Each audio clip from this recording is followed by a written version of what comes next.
You land in Germany with your big suitcases and a dream of living comfortably and adjusting to German society and pretty much just integrating. This is what you've been dreaming of for the past year or couple of months, right? However, no one actually tells you the reality of living in Germany. You just see all the shorts, all the TikToks, all the vlogs, maybe if you've watched my videos, of how it is to live in Germany, but not to actually see what sustains that living. So no one will tell you how hard it is to find a job, or how to find a job, or how to deal with taxes and all these things after you actually arrive in Germany. In this video, I will be talking about the realistic jobs that you'll end up working once you arrive in Germany, and also all the other things that come as a result of just staying here. Things related to your finances, like your payslip, gross and net income, and all those things that no one would have told you. And let's get started. But before we actually do, hi, I'm Linda. I am an international student who has been living in Germany for almost 3 years now. I make vlogs, I create sit-down talking videos such as these that give more insight to living in Germany as an international student, and pretty much telling you things that no one would have told you. If you like this content, leave a like, subscribe, and comment down below what else you'd want to know about living in Germany, what other things you want to be informed on.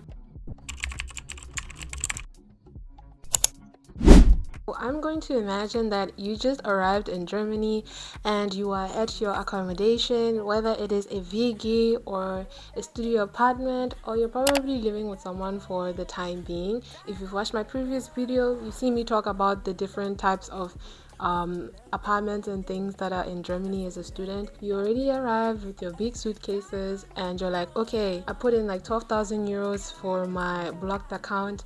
The money is going to start being sent monthly, maybe around 900 and something euros. Let's find a job.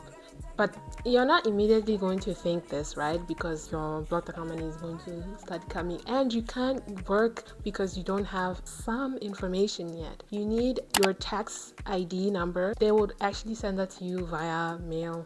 Like, they'll send that to your mail address, so you don't really have to worry about that. And also your social security number, you also need that. That's also important. And then lastly, because I already assume you needed to have a health insurance provider before coming to Germany, you already have sorted that out. What you need to do is just now collect your health insurance card. Those are the things that you need to actually start working. After you're getting all of that information, you can now start to apply for jobs. Now, how to start applying for jobs? I'm going to put my other video in the description and in the card, because I talked about where you can apply for jobs, specifically VEC student jobs, right?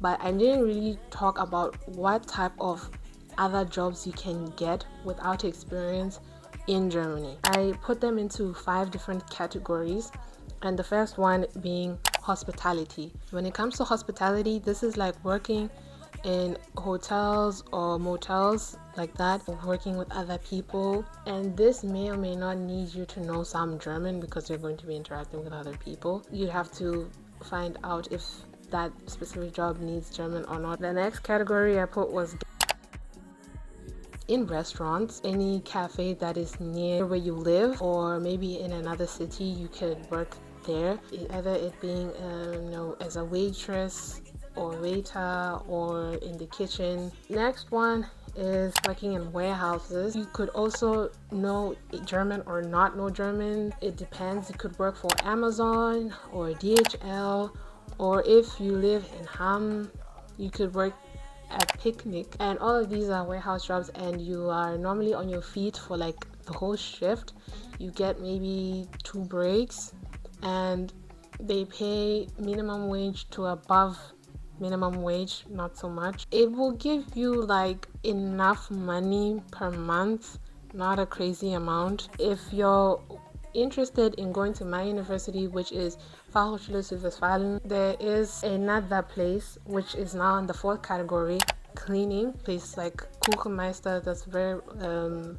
It's a very well-known place near my university. If you're living in Zoos, you don't really need to speak German for those type of jobs. Delivery services, so working for Lieferando or Volt or Uber Eats, those you can find them. You don't really need to speak German as well for these jobs, because you just need to deliver, ring a doorbell, and maybe have a small chit chat, but it doesn't need you to know like complex advanced German for that. Working in supermarkets, so as a cashier, or like where the lager is, so like those are the type of jobs that you can work to find money quickly. To be able to find these jobs, you can look on different applications such as ZenJob and Job Valley. Now these ones, they allow you to book your shifts whenever you want to, so it's not actually a fixed contract type of thing where you must show up to work 3 times a week. No, you can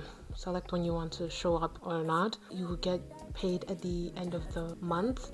Normally in Germany, you either get paid at the beginning of the month, like before the 10th or on the 10th, or at the end of the month on the 25th. I would say read the agreements and the terms that are set by the job provider on ZenJob and Job Valley. Other one that is underrated that I was not aware of actually is Kleinanzeigen, which is Germany's eBay. People put up job offers saying that, oh, they need help with this or that, and you can look at those and see if they bode well with you. I can't sit here anymore. The sun is too much. The next place is now to look at other websites, LinkedIn, Indeed, Zing, Stepstone, and I have made a video where I talked about this in more detail, so I'll recommend you to just go and watch that one. You want to ultimately pick or find a VEC student when you're still studying, and funny enough, this leads me to what is a working student. I have explained it in much detail in my previous video, and I don't want to go over it again. I did enough justice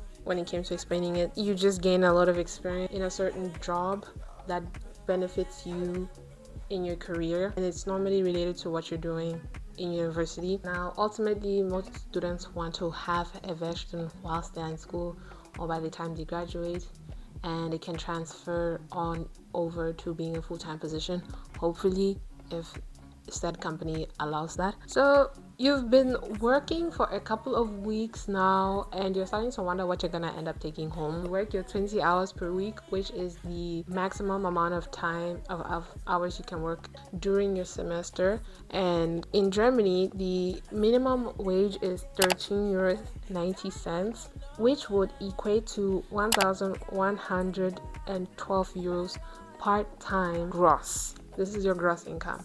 And since when you work this amount of hours, you're not going to be taxed. Editing, Linda, what I meant is you get taxed based on how much you earn. So if you still work 20 hours and earn like 1,800 euros, you're gonna get taxed heavily compared to someone else who doesn't. Sorry for the confusion. What usually happens is they'll take away social security contributions instead. This would be around 50 to 200 euros that is deducted from that, depending on where you work, who you work for, and as a result, you should still walk away with like around 1,000 euros. But most students, they want to work full-time during the semester break, as this allows you to work for 40 hours. And if you're earning your 13 euros 90 cents, this should equate to 2,224 euros gross before taxes and social security contributions are deducted. After it is deducted, it would lead to maybe around 1,800 being left as your net income. That is what you end up taking home. And usually semester break lasts for 2 months. I don't know about other universities if it is longer or shorter. For that is a good amount of money. I would highly recommend you to work full-time when you're on semester break. Editing, Linda. I forgot to mention that you are also able to file your taxes as a student in Germany, and the tax year ends on the 31st of July. So what you need is an application called Tax Fix and a loan application from your employer, and you are able to walk away with around 500 euros plus or minus. It depends on how much you're taxed, and you can file taxes each and every year. So please do this. It is rather important to get back all the money you spend in taxes. And that is a glimpse of what you can expect in the job market when you just arrive in Germany, how your pay is gonna look like. And I hope that this brings a lot more understanding. I hope you enjoyed the video. Still, leave a like, leave a comment if you need more clarity on something. All this is from my experience and from what other people have told me. Thank you for watching this video, and I will see you guys in the next one.